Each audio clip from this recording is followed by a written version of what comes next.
Καλησπέρα Αθήνα, σε ένα ακόμα επεισόδιο του I Love Athens. Σήμερα βρισκόμαστε στην καρδιά της πόλης, στην παραδοσιακά πιο σημαντική εμπορική γειτονιά, στο ιστορικό κέντρο, για να ανακαλύψουμε μαζί τα μέρη που την κάνουν τόσο ζωντανή αυτή τη γειτονιά, ώστε να προσελκύει ένα πραγματικά ετερόκλητο κοινό και να αποτελεί απόλυτα πια το hot spot της. Αυτή η πλατεία περιτριγυρίζεται με μερικά υπέροχα νεοκλασικά όπως αυτό, το οποίο φέρει την υπογραφή του μεγάλου Ερνέστο Τσίλερ, αλλά και ένα ακόμα γνωστό στην περιοχή, στην αργό της περιοχής, ως το Greek κτίριο. Το κτίριο που είναι πίσω από μένα αυτή τη στιγμή, μια προπολεμική πολυκατοικία με έντονα στοιχεία μοντερνισμού στο σχεδιασμό της, που τώρα έχει ανακαινιστεί και εκτός από ένα εστιατόριο που φιλοξενεί στο ισόγειό της, φιλοξενεί και κάτι ακόμα, κάτι πιο ζεν.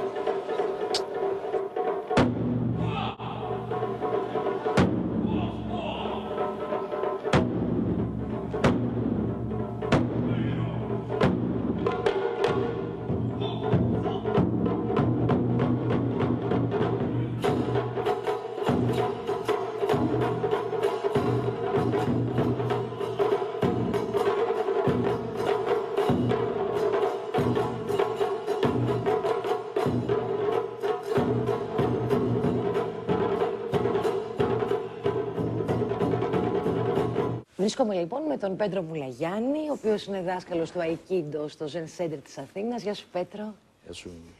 Όλο αυτό ξεκίνησε ως μια προσωπική επιθυμία του Κωνσταντίνου Σκουμπόπουλου, ο οποίος ήθελε να υπάρξει στην Αθήνα ένα κέντρο που να μπορεί να μοιήσει όποιον ενδιαφέρεται στην τέχνη αυτή. Τέχνη είναι το Zen, είναι πρακτική, είναι θρησκεία, η κατάσταση. Τι είναι το Zen? Καταρχήν, το όραμα του Κωνσταντίνου, όπως είπες πριν, ήταν να φέρει στην Ελλάδα κάτι που ήταν δύσκολο να ανακαλύψει κάποιος Έλληνας που ήθελε, πηγαίνοντας, ας πούμε, στην Ιαπωνία ή στην Κίνα ή σε όλες αυτές τις χώρες όπου παραδοσιακά διδάσκονταν αυτές τις τέχνες. Αυτές οι τέχνες, θα αρχίσω περιληπτικά να πω ποιες διδάσκονται εδώ. Είναι η ίδια η Zen, ο διαλογισμός δηλαδή. Είναι το Aikido, είναι το Iaido, είναι το Jodo, είναι η Yoga και το Tai Chi. Όλες αυτές οι τέχνες σε ένα χώρο 600 τετραγωνικών. Έναν εξαιρετικό χώρο, όπως βλέπετε κι εσείς.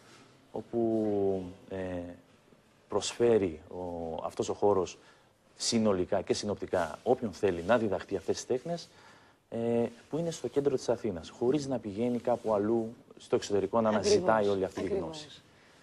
Το Zen λοιπόν είναι τι? Το Zen μεμονωμένα είναι η τέχνη, είναι η αναζήτηση μέσα από το διαλογισμό. Καθήμενος σε αυτή τη στάση που εμείς τώρα καθόμαστε, αδειάζεις το μυαλό σου από τις σκέψεις, κάτι το οποίο είναι πάρα πολύ δύσκολο να γίνει στην αρχή, και άκομψο και άβολο για δυτικούς ανθρώπους. Μακροπρόθεσμα όμως έχει τόσο ευεργετικά αποτελέσματα στην φυσική κατάσταση και υγεία ενός ανθρώπου, όσο και στη διανοητική, όπου αυτό ερμηνεύεται ως μια κατάσταση Zen, γενικότερα που την ακούμε και λέγεται ηρεμίας και χαλάρωσης. Μια κατάσταση ηρεμίας, ακριβώς. Κατά την οποία έχεις πολλά ωφέλη για την υγεία σου, όπως είπες εσύ. Καλυτερεύεις, βελτιώνεις ανθρώπινες αρετές, έτσι δεν είναι? Έτσι. Και μίξεις σε ένα σύνολο πρακτικών της ιαπωνικής φιλοσοφίας. Και γενικότερα της ανατολικής. Της ανατολικής, ναι, της ανατολικής φιλοσοφίας. Έτσι σχηματικά, για να καταλάβεις, το δέντρο είναι οι πολεμικές τέχνες και οι ρίζες είναι το Zen. Μάλιστα. Δηλαδή το ένα είναι αλληλένδετο και δεν μπορεί χωρίς το άλλο. Μάλιστα. Μάλιστα. Το Aikido τι είναι? Αυτή η τέχνη τι είναι? Η τέχνη του Aikido είναι ένα πλήρες σύστημα εκπαιδευτικό, το οποίο καταρχήν να πω ότι απευθύνεται σε όλες τις ηλικίες. Ωραία. Από παιδιά τα οποία θα εντρυφήσουν στο Aikido, και αυτό που θα δούμε σε λίγο καιρό τα αποτελέσματα είναι η ηρεμία και η χαλάρωση και όχι η βία και η αγριότητα. Χρήσιμο στις μέρες μας. Ναι. Αυτό βεβαίως το πλέον σημαντικό κομμάτι του Aikido είναι ότι δεν έχει αγώνες, γιατί είναι το μοναδικό ίσως το οποίο ο ένας, όπως βλέπουμε και πίσω, να ασκείται, γίνεται σκαλοπάτι για τον άλλον. Μάλιστα. Δεν είναι ανταγωνιστικό να βάλει ο ένας τον άλλον κάτω και να σαν να συμπληρώνει ο ένας τον άλλον. Ναι, αυτή είναι η ιδιομορφία του Aikido. Ο ένας γίνεται σκαλοπάτι για τον άλλον. Ο ένας βοηθάει την εξέλιξη του άλλου. Μάλιστα. Το Aikido βοηθάει αρχικά να ξεπεράσουμε πρωταρχικούς φόβους του ανθρώπου, δηλαδή όπως να πέφτεις. Όταν αρχίζεις να πέφτεις εδώ σιγά-σιγά, αυτό που σε βοηθάει είναι ότι αυτό το ψυχολογικό που έχουμε από μικροί όλοι να πέσουμε, το ξεπερνάς. Μας λένε οι γονείς μας, πρόσεξε, μην πέσεις. Ναι.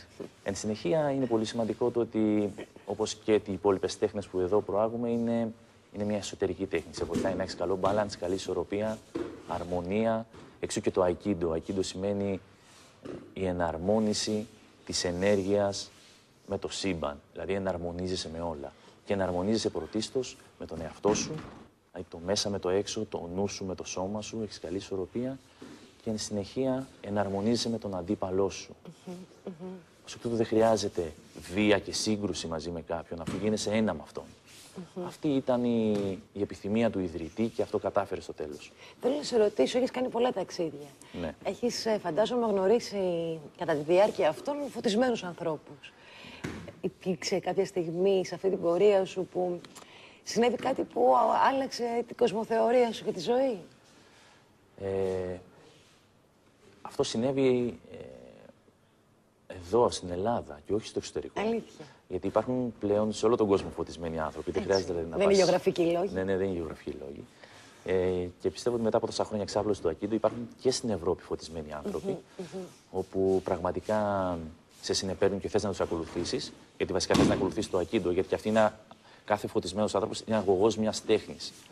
Δεν είναι ο ίδιος μια τέχνη, είναι αγωγός της τέχνης. Οπότε αυτό που θέλεις να κάνεις είναι να ακολουθήσεις την τέχνη και κατ' επέκταση αυτόν τον άνθρωπο δηλαδή που σε συνεπέρνει. Υπάρχουν τέτοιοι άνθρωποι βεβαίως και στην Ευρώπη και στην Ιαπωνία, γιατί το Aikido είναι αμιγώς Ιαπωνέζικη τέχνη. Τους ακολουθείς και στο τέλος βρίσκεις τη δική σου πορεία. Μέσα από το αυτό. δικό σου δρόμο, το ντο, όπως λένε. Έτσι ακριβώς είναι, δηλαδή η προσωπική σου αναζήτηση. Προσωπική σου αναζήτηση. Εσύ έχεις τετάρτου βαθμού Dan. Τέταρτο Dan. Που σημαίνει? Ιεραρχικά αυτό σημαίνει ότι αν κατηγοριοποιήσουμε τις εξετάσεις του Aikido, το πρώτο τρίμηνο όταν ξεκινάει κάποιος, οι πρώτες εξετάσεις που δίνει είναι θεωρητικά στις περισσότερες σχολές ανά τον κόσμο, το έκτο ή το πέμπτο Q.